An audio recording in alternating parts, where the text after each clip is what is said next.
3 వారాల ముందుగా తెలియపరచాలి. ఇదిగో పలానా ఇష్యూ మీద మేము ఫైట్ చేస్తున్నాం, అది ఇంకా కొలిక్కి రాలేదు కాబట్టి మేము బంధు ప్రకటించబోతున్నాం అనే విషయాన్ని నిర్మాతలకు 3 వారాల ముందు తెలియపరచాలి. This is norms, this preamble. 3 వారాల ముందు తెలియపరిస్తే రిలీజ్ డేట్ ఎవరైతే ఇచ్చుకున్నారో మేము రిలీజ్ డేట్ ఇచ్చుకున్నామండి, ఇంకో 2 వారాలు మేము రిలీజ్ చేస్తున్నామండి అని ప్రిపేర్ అయిన నిర్మాతలను ఇబ్బంది పెట్టకుండా ఉండడం కోసమే 3 వారాల ముందు తెలియపరచాలి according to norms. So June 1న బంధు ప్రకటిస్తే ఒకవేళ జూన్ 12 అంటే 2 వారాలు కూడా కాదు కదా. ఏ రకంగా మీకు హరహర మనకి అది వర్తింపు చేస్తుందండి? అది కరెక్ట్ కాదు. పవన్ కళ్యాణ్ గారి మీద ఎవరైనా కుట్రమంటారు? తెలుగు చలనచిత్ర పరిశ్రమలో విశ్వవిఖ్యాత నట సార్వభౌమ ఎన్టీ రామారావు గారు, భారతదేశంలో ఎన్టీఆర్ మన తెలుగు జాతిని ఖ్యాతిని చేసిన మహనీయుడు. As a politician, as a CM, like this anything else. ఎంత గర్విస్తామో. తర్వాత మళ్ళీ మంచి గొప్ప పేరు తెచ్చుకొని ఈవేళ ఒక జనసేన పార్టీ పెట్టి ఈవేళ డిప్యూటీ సీఎం అయ్యారంటే వీఆర్ ప్రౌడ్ ఆఫ్ ఇట్. మన తెలుగు చిత్ర పరిశ్రమ మొత్తం గర్విస్తున్నది. Hats off to Pawan Kalyan garu. ఆయన సేవలను గుర్తుంచుకోవాలి. చంద్రబాబు నాయుడు గారికి సెల్యూట్. మేము పవన్ కళ్యాణ్ గారిని ఏ రకంగా దుర్మానం కాం, కానీ పవన్ కళ్యాణ్ గారు ఆఫీస్ ఆ రకంగా కరెక్ట్ కాదు రావడం. ఓకే, వచ్చిందనుకోండి, ఇష్యూ వస్తే మహాత్మా గాంధీ ఏమన్నాడు? ప్రపంచ యుద్ధాలను కూడా చర్చల ద్వారా ఆపొచ్చు అన్నాడు ఆయన. ఒక సీఎం, ఒక డిప్యూటీ సీఎంగా మీరు అక్కడ సీఎం చంద్రబాబు నాయుడు గారితో మాట్లాడి హరిహర వీరమల్లు అనే టాపిక్ మీరు ఎత్తకుండా, ఓకే మీ ఇండస్ట్రీ కష్టాల్లో ఉన్నప్పుడు రండి, మన సిట్టింగ్ చేసుకుందాం రండి, మాట్లాడుకుందాం రండి అని చెప్పుకుంటూ ఒక పెద్ద రోల్ ప్లే చేసి ఉంటే ఒక చలనచిత్ర పరిశ్రమ బిడ్డగా మిమ్మల్ని మేము ఎంత గౌరవించేవాళ్ళం సార్. ఎంత బాగుండేది సార్, ఎంత బాగుంటుంది సార్. ఆ పని చేయండి సార్ పవన్ కళ్యాణ్ గారు. ఎందుకంటే పర్సెంటేజ్ సిస్టమ్ వల్ల ఇండస్ట్రీ ఇవాళ చాలా మేలు జరుగుతుందండి. పర్సెంటేజ్ సిస్టమ్ లేకపోవడం వల్ల ఇండస్ట్రీ సగటు నిర్మాత మొత్తం కొలాప్స్ అయిపోతున్నారండి ఇవాళ. మీరు నమ్మండి sir. Why? Because all malls, PVRs మొత్తం ఇలాంటివన్నీ వచ్చేసిన తర్వాత సింగిల్ థియేటర్స్ ఇవాళ ఉనికి లేకుండా పోతుందండి. తెలంగాణలో 500 ఉన్న సింగిల్ థియేటర్లు ఇవాళ 200 చిల్లరకు వచ్చేసాయి. ఆంధ్రప్రదేశ్ 500 పైన ఉన్న సింగిల్ థియేటర్ ఇవాళ 300 పైసలకు వచ్చాయి. సింగిల్ థియేటర్ లేకపోతే యొక్క ప్రేక్షకుల పరిస్థితి ఏమిటి? ఇవాళ మాల్స్లోని ఆటల్లోని ఇటువంటి సోకాల్డ్ థియేటర్స్లో రేట్స్ ఎంత ఉన్నాయి ఇవాళ? ఎంత పీపచ్చమైన రేట్స్. ఆడికి వెళ్ళి ఏదైనా పాప్కార్న్ తింటేనే 500 రూపాయల, డ్రింక్ 200 రూపాయల, టికెట్ మొత్తం 200, 300 ఇలాగ అనుకుంటే సగటు ప్రేక్షకుడు ఎక్కడ సినిమా చూడగలుగుతాడు? ఏ రకంగా వెళ్ళగలుగుతారు? ఇవాళ భారతదేశంలో సినిమా పరిశ్రమ అనేది సామాన్యుడికి వినోదం. అలాంటి వినోదాన్ని సగటు మనిషికి దూరం చేస్తుంది ఇవాళ బికాస్ ఆఫ్ దీస్ పాలసీస్. కాబట్టి సింగిల్ థియేటర్ని బతికించుకోవాలి, దానికి పర్సెంటేజ్ సిస్టమ్ కావాలి. ఈ పర్సెంటేజ్ సిస్టమ్ అనేది ఉప్పు నుంచి కాదండి. నేను ఎందుకు ప్రశ్న పెట్టానంటే since 25 years the issue is going on. ఈ పర్సెంటేజ్ కావాలని కోరిన వాళ్ళు మేము కూడా ఒకటి, నేను కూడా ఒకనండి. ఆ రోజుల్లో మీరు నమ్మని మిత్రుల కిఎల్ నాన్నగారు ఉన్నప్పుడే ప్రొడ్యూసర్ కౌన్సిల్ అధ్యక్షుడిగా మేము విజ్ఞప్తి చేశాం. కాలా సి కళ్యాణ్ గారు ఉన్నప్పుడు విజ్ఞప్తి చేశాం.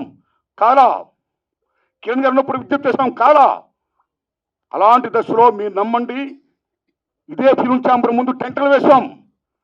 అక్కడ ఓ సురేందర్ రెడ్డి గారు, ఓ నట్టి కుమార్ గారు, ఓ మోహన్ గారు, ఓ బెక్కం వేణుగోపాల్ గారు, నేను ఇంకా అనేక మందిని ఈ ఉద్యమాలు చేస్తున్నప్పుడు ఆదిశేషవరరావు గారు, తమ్ముడు భరద్వాజ్ గారు, కేఎస్ రామారావు గారు, చంద్రబాబు శ్రీనివాసరావు గారు, అచ్చిరెడ్డి గారు, కృష్ణారెడ్డి గారు పెద్ద మంది సంఘీభం ప్రకటించారు. ఎన్ని చేసినా ఏమీ కాలా. వెళ్ళి స్వయంగా నేను వెళ్ళి రామారాయణ గారు రికార్డ్ చేశా.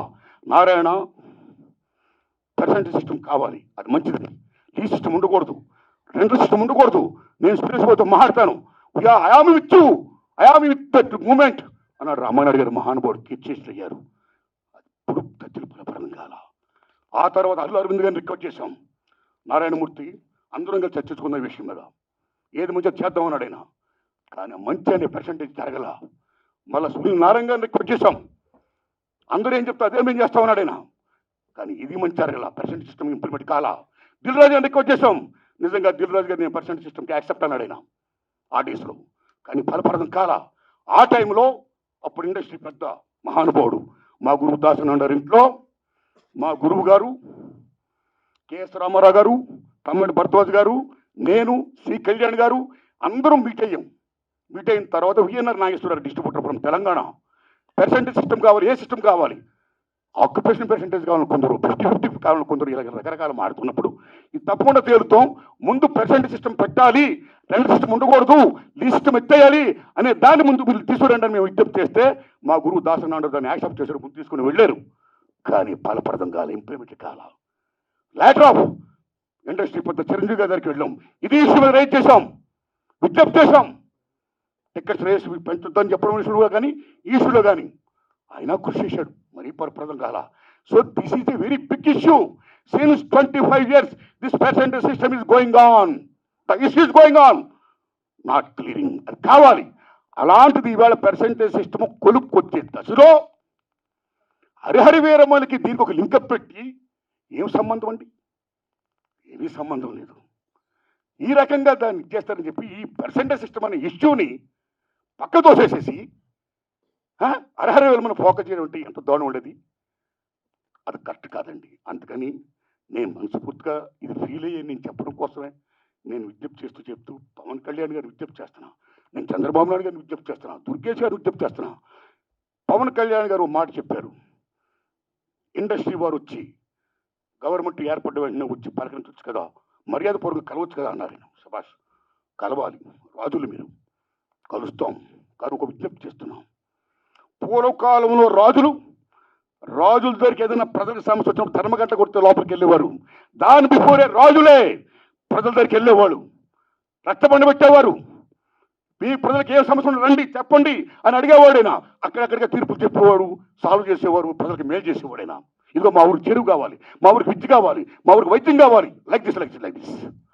అలాగా మీ మినిస్టర్లు కూడా అయిన వెంటనే ఇండస్ట్రీని పిలిచి, రండి మీకేం సమస్యలు ఉన్నాయి, నేనేం చేయాలి, మేమేం చేయాలి అని చెప్తే మేము కూడా ఎంత ఆనందపడేవాళ్ళం అండి. మేము మీ బిడ్డలు అండి, చిల్డ్రన్ ఆఫ్ ది స్టేట్. మేము మీకు ఓట్లు వేసిన వాళ్ళమి, మిమ్మల్ని లెక్కించిన వాళ్ళమి, మీ బిడ్డలం మేము. You must be respect the people the same time who must respect the government. So my humble request, దయించి ఈ పర్సెంటేజ్ సిస్టమ్ పక్కకి పెట్టేయకుండా, పర్సెంటేజ్ సిస్టమ్ అనేది మెయిన్ ఇష్యూ కాబట్టి. ఎందుకంటే ఆల్ మాల్స్ ఇవాళ ఆక్యుపై చేసి 50% దే ఆర్ టేకింగ్. కార్పొరేట్ సెటప్తో కూడుకొని ప్రైవేట్ సంస్థలు ఏమైతే ఉన్నాయో ఆ కార్పొరేట్స్ అందరూ కూడా they are getting 50%. But single థియేటర్కి ఏమైంది? సింగిల్ థియేటర్ అందరూ మనవాళ్ళు, ఎక్కడవాళ్ళు, ఓ ఫ్యాషన్తో కట్టుకున్నవాళ్ళు, ఈ తల్లిని నమ్ముకున్నవాళ్ళు. సినిమా అంటేనే తల్లి తండ్రి నిర్మాత తీసేవాడు, చూసేవాడు ప్రేక్షకుడు, దేవుడు, ఇద్దరికి మధ్య సందారుగా చూపించే తల్లి సినిమా హాల్ ఓ దేవాలయం. ఆ దేవాలయాలు బాగుండాలి. ఇవాళ ఎన్ని దేవాలయాలు కళ్యాణ మండపాలు అయిపోతున్నాయి, ఎన్ని దేవాలయాలు మూసిపడిపోతున్నాయి, బికాస్ దిస్ సిస్టమ్. కాబట్టి మల్టిపుల్ నేషన్స్, ఈ ప్రైవేట్ కంపెనీస్, ఈ కార్పొరేట్స్ అందరూ వచ్చేసిన తర్వాత చిన్న చేపని పెద్ద చేప, చిన్నమాయని పెద్దమాయని బెంగళ నాగేంద్ర గారు మాయాబజార్ చెప్పినట్టు ఇవాళ they are occupying, they like octopus. కాబట్టి చిన్న నిర్మాతని బతికించుకోవాలి, సింగిల్ థియేటర్ని బతికించుకోవాలి. సేమ్ టైం పర్సెంటేజ్ సిస్టమ్ ఉంటేనే ఇద్దరు బాగుంటారు. కాబట్టి దశలో పవన్ కళ్యాణ్ గారు నేను విజ్ఞప్తి చేస్తున్నా, పర్సెంటేజ్ సిస్టమ్ ఉంచండి సార్, దాన్ని ఫుల్ఫిల్ చేయించండి సార్. అది ఎలా చేస్తే బాగుంటుందో ఆలోచించి దానికోసం మీటింగ్ పెట్టి సక్సెస్ చేయించండి సార్. ఈ దశలో producer council and film chamber నేను విజ్ఞప్తి చేస్తున్నాం. ఆల్రెడీ మీరు విశాఖపట్నంలో మీటింగ్ అయ్యారు, ఏ మీటింగ్ చేసుకున్నా సరే 25,000 బట్టి రావణ కాష్టంలా కాలుతున్న ఏ పర్సెంటేజ్ సిస్టమ్ అయితే ఉందో దాన్ని మీరు మళ్ళీ పక్కకి దోసేయకుండా, ఏదేదో దాన్ని అడ్డం పెట్టి దాన్ని మళ్ళీ అడ్రస్ లేకుండా చేయకుండా ఆ పర్సెంటేజ్ సిస్టమ్ విషయంలో కొలుక్కొచ్చి ఇంప్లిమెంట్ చేసి సగటు నిర్మాతను బ్రతికించండి. అప్పుడే మా సినిమా చూస్తారు జనం, లేకపోతే ఓటీటీ చూస్తారండి. ఇవాళ మాలాంటి సినిమా చూడాలంటే జనం రావాలంటే బడుగు బలహీన వర్గాలు రావాలంటే ఎక్కడ వస్తారండి? వాళ్ళకి కొంచెం డబ్బులు పెట్టి ద కాంట్ కమ్. ఆ ఓటీటీలో వస్తుంది చూద్దాంలే. ఎన్ని సినిమాలు ఇవాళ బాగా ఆడుతున్నాయండి? పర్సెంటేజ్ సిస్టమ్ ఎంత తగ్గిపోయిందండి. కాబట్టి సినిమా పథకాలను, సగటు నిర్మాత పథకాలను 80% ఆఫ్ ఇండస్ట్రీ పథకాలను మనుగోడు ఉండాలి. సరే, పర్సెంటేజ్ సిస్టమ్ కావాలి. ఆ సిస్టమ్ కోసం పెద్దలందరూ కృషి చేయాలి. Film chamber and producer council ఆ విషయంలో నిర్ణయం తీసుకోవాలి. మనం కలాలి. కాబట్టి అపాయింట్మెంట్ అంతగా ఆనందం వచ్చింది.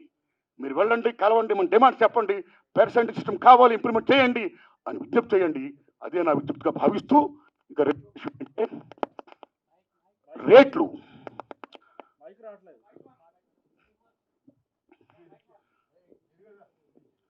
ఈ రేటు తమ్ముడు తమ్ముడు ఇప్పుడు దాకా మాటది వచ్చిందా?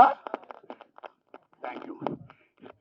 మైక్ రాలేదంటే ఇంకా ఈ రేట్ల విషయం మాట్లాడేసి నేను నిన్న పని చూసుకుంటానని మిమ్మల్ని డిస్టర్బ్ చేయనండి. సురేష్ అన్న, రేట్లు చాలా ఇంపార్టెంట్ అండి. మీరు నమ్మండి, భారతదేశంలో 1961 తర్వాత థియేటర్లో ఏ రేట్లు పెట్టాలి, ఎలా పెట్టాలి, భారతీయుల యొక్క తలసరి ఆదాయాన్ని బట్టి, జీవన ప్రమాణాలను బట్టి రేట్లు నిర్ణయించినప్పుడు గవర్నమెంట్ ఒక కంపెనీ వేసి ఓ నేల, ఓ బెంచి, ఓ కుర్చీ, ఓ పార్కింగ్ తరగతులు సృష్టించింది. ఈవేళ నేల లేదు, బెంచి లేదు, ఒకటే క్లాసు అయితే రెండే క్లాసులు, మొత్తం థియేటర్స్ మొత్తం ఆ రకంగా చేసేసారు. ఓకే, ఇక రేట్లు అనేది ఏమవుతున్నాయో సిస్టమ్ ప్రకారం గవర్నమెంట్ ఏదైనా ఒక రేటు పెడితే ఆ రేట్ని అందరూ కూడా హానర్ చేయాలి. అలాగ హానర్ చేయకుండా ఈ మధ్య కాలంలో చాలామంది భారీ చిత్రాలు తీసిన నిర్మాతలు వాళ్ళు వేల కోట్లు పెడుతున్నారు. ఓకే, హ్యాట్సప్, సెల్యూట్, కేపబిలిటీ ఉంది, పెడుతున్నారు, మనం గర్విస్తున్నాం, సంతోషమే.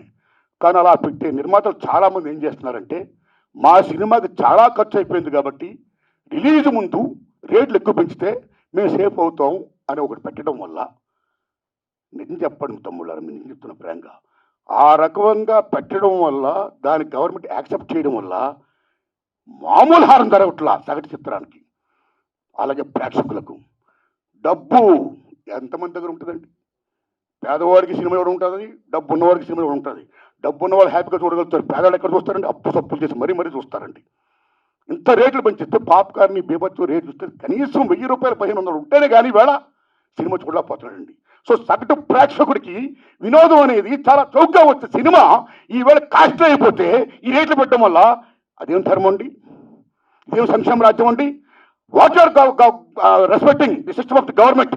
ఒక రేట్లు పెడితే ఎవరికైనా రేట్లు అలాగే హానర్ చేయాలి. వై? బికాస్ మీరు భారీ బడ్జెట్లు పెడుతున్నారు, పెట్టుకోండి, మీరు గొప్పగా తీస్తున్నారు, తీయండి, మేము గర్విస్తున్నాం.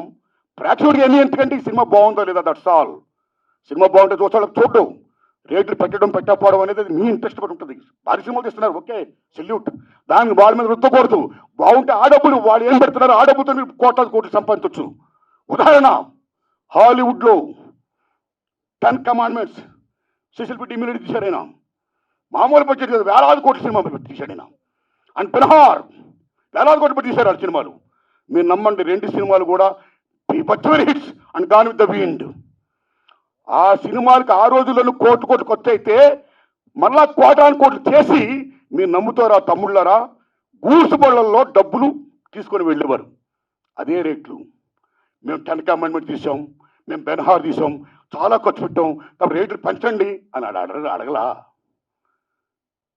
కమ్ టు హిందీ ఫీల్డ్, కేఎస్ఎఫ్ మొగలేదాం అని జీపీ సిప్ గారు షోలే, మామూలు సినిమాలో మొగలేదాం మీరు నమ్మండి 9 years తీసాడైనా, అప్పు సప్పు తీసి మొత్తం బీపత్తి, మామూలు బడ్జెట్ కాదు.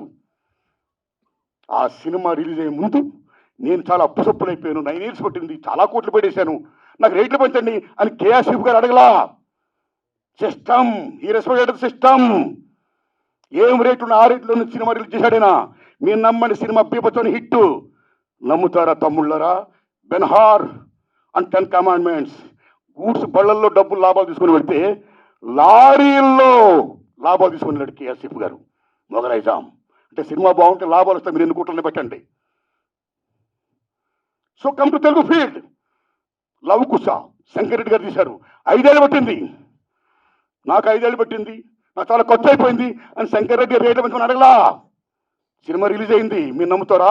5 years పైన సినిమా, ఇప్పుడు దాకా లవ్ కుశ మిత్ర హిట్లే తెలుగు సినిమా ఇండస్ట్రీలో. ఆయన అడగలా డబ్బులు, రేట్లు పెంచుకొని అడగలా. ఏ రేట్లు ఉన్నాయో ఆ రేట్లోనే ఆయన సినిమా రిలీజ్ చేశాడు. మీరు నమ్ముతారా తమ్ముళ్ళరా? ట్రక్కుల్లో లాభాలు వచ్చాయి, బళ్ళల్లో డబ్బులు వచ్చాయి. షోలే జీపీసీ గారు అడగలా, ట్రక్కుల లాభాలు తీసుకున్నాడు ఆయన. కాబట్టి సినిమా బాగుంటే జనం వస్తారండి. మీరు ఇలా రేట్లు పెంచేసుకుంటా ఒక 1 week ఇలా చేసేసి మళ్ళీ మానేస్తా థియేటర్కి. నేను ఆటో మీద ట్రావెల్ చేస్తున్నప్పుడు, తమ్ముడు మన సినిమా చూసేవా, తమ్ముడు ఏ సినిమా చూసామంటే సినిమా చూడాలి ఉందండి, కానీ చాలా రేట్లు పెట్టేశారండి ఫస్ట్ వీక్. నా ఫేవరెట్ యాక్టరే కానీ డబ్బులు లేవు, అప్పు చేయాలంటే కష్టంగా ఉంది, చూడలేకపోతున్నానండి. ఆ రకంగా ఎంత డ్యామేజ్ అవుతుందంటే సినిమాకి. ఇప్పుడు ఎందుకంటే రేట్లు పెంచుతారు? ఒక నామ్స్ ఉన్నాయి, you must respect the norms, you must respect the system. And అన్నింటినీ మించి సంక్షేమ రాజ్యం ఉంది. ఏ సగటు ప్రేక్షకుడు ఉన్నాడో ఆ సగటు ప్రేక్షకుడు భారతదేశంలో సినిమాయే వినోదం. ఆ వినోదం దూరం చేయకండి ఈ రకంగా పెట్టి. సో దిస్ ఈజ్ ఒక మాల్ ప్రాక్టీస్. ఒక రకంగా చెప్పాలంటే దిస్ ఈజ్ నేను నమ్మండి తమ్ముళ్ళరా, ఈ భారీ చిత్రాలు చేస్తున్న నిర్మాతలు, government is doing a black marketing in the name of rising the rates. Correct కాదు. అలా పెంచకుండా అందరికి ఒకలా ఇష్టం పెట్టి సగటుని మాత్రం బతికించి పెర్సెంట్ సిస్టమ్ కాపాడండి. అది రుచిగా చెయ్యండి. ఆ రకంగా మీరందరూ పెద్దలందరూ కూర్చొని మాట్లాడుకొని మేలు చేయండి. ఇది నా విజ్ఞప్తి. Thanks a lot. ధన్యవాదాలు అండి మీకు. Thanks a lot.